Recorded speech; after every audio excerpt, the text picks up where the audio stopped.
नमस्ते दोस्तों, आज मैं आपके साथ एक ऐसी चीज़ शेयर करने वाला हूँ कि उसको सुनने के बाद आपका दिमाग खुल जाएगा। तो मैं महाभारत के अंदर एक बहुत फेमस स्टोरी है उसके बारे में आपसे मैं बात करने वाला हूँ। तो एक द्रौपदी थी, उसके 5 पति थे और उसके बाद क्या हुआ था, उसके 5 पति में से कोई एक पति कौरवों के साथ शतरंज में अपना सब कुछ हार गया था और हारते-हारते लास्ट में अपनी बीवी को भी हार गया और वो अपने आप को रोक ही नहीं पाया क्योंकि एंगर की वजह से, फ्रस्ट्रेशन की वजह से और लालच की वजह से वो करता चला गया कि अब मैं जीत जाऊँगा, अब मैं जीत जाऊँगा। और इस चक्कर में वो सब कुछ हारता चला गया और लास्ट में अपनी बीवी को भी हार गया। उसके बाद क्या हुआ, कौरवों ने जो द्रौपदी थी उसको अपनी कौरवों की सभा में बुलाया और उसके साथ जो दुर्व्यवहार किया जा सकता था वो दुर्व्यवहार किया, उसको बहुत परेशान किया। और जो हमारे पांचों पांडव थे वो चुपचाप एक कोने में बैठे हुए थे। और उस टाइम पे क्या किया, जब द्रौपदी ने देखा कि कोई मेरी मदद नहीं कर रहा, जो मेरे 5 पांडव हैं वो पति हैं वो भी मेरी मदद नहीं कर रहे, तो उसने श्री कृष्ण को याद किया और श्री कृष्ण ने आए और उन्होंने उसकी मदद करी। ठीक है, ये वाली एक चीज़ हुई। अब मैं आपको इसको एक ऐसे तरीके से बताऊंगा कि आपका दिमाग खुला रह जाएगा। हमारी इंद्रियां कितनी होती हैं? 5। उनको चलाने वाली एक एनर्जी होती है, वो हो गई द्रौपदी। हमारे इंद्रिय कितनी? 5 पांडव।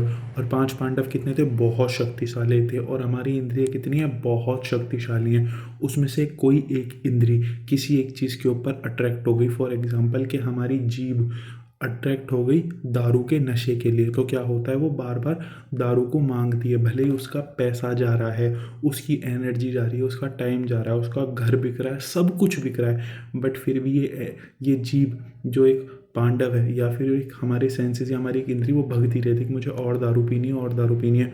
और उसके बाद आखिर में क्या होता है, और सामने दारू क्या है, कौरव, जिसको बहुत चालाक है, उसको तुम कितना भी पी लो वो कभी नहीं हारेगा। जैसे हम सोचते हैं कि आज मैं दारू पी लूँगा, आज के बाद तो मैं बस आज के बाद पीऊँगा नहीं, मगर हम उसमें अपना सब कुछ हार जाते हैं। और फिर बाद में क्या होता है कि जब हार जाता है, जब हमारा सब कुछ बर्बाद किसने करा, सब कुछ बर्बाद किसने किया था? पांडवों ने। हमारी किसी एक इंद्री ने सब कुछ बर्बाद कर दिया।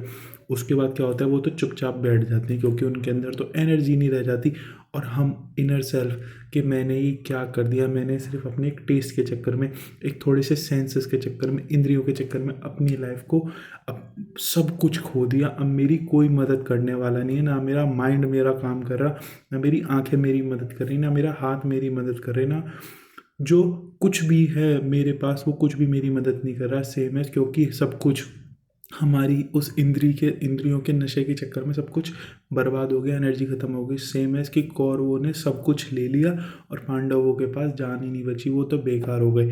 तब क्या होता है, जब हमारी इतनी बुरी हालत हो जाती है, तब कोई आप इंसान भगवान को मानता हो ना मानता हो, बट फिर भी ऊपर वाले से प्रार्थना करता है, हे ऊपर वाले मेरी मदद करो, मुझे प्रोटेक्शन दो, मेरे को इस गंदगी से निकालो। तब क्या होता है, तब श्री कृष्ण एक ऐसे सिंबल को रिप्रेजेंट करते हैं कि आप भगवान को मानते हो या ना मानते हो, मगर फिर भी एक एनर्जी है जो आपकी उस टाइम पे आकर मदद करती है और फिर वो आपको आपकी सारी प्रॉब्लम्स से बचाती है। I hope you understand my point. Thank you.